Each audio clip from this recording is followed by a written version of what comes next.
Kjo ishte pyetja e fundit. Zoti prokuror i përgjithshëm, shumë faleminderit për raportimin edhe për përgjigjet e pyetjeve.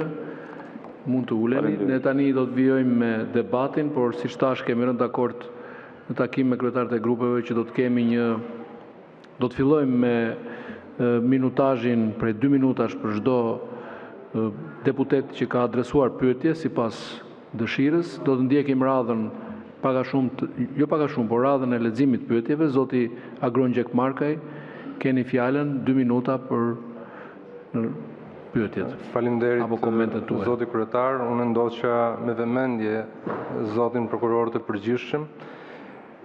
Përgjigjet e tij ishin stilema të cilat përdoren zakonisht rëndom në çdo raportim të tillë.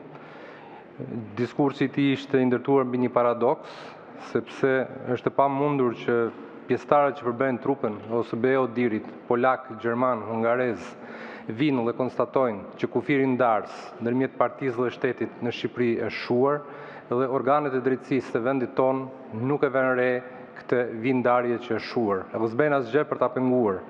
Nga ana tjetër, po këto personazhe të OSBE Odirit vënë re që lukunia patronazhistëve ka bërë kërdin në manipulimin e votës në Shqipëri dhe organet e drejtësisë së vendit tonë nuk e shohin përsëri, kjo është mjaft trishtuese. Shohin gjithashtu OSBE Odiri se kryetarët e bashkive, drejtorët, administrata publike ushtron presion për votën dhe organet e drejtësisë së vendit tim, të vendit tënd, nuk e shohin një gjë të tillë.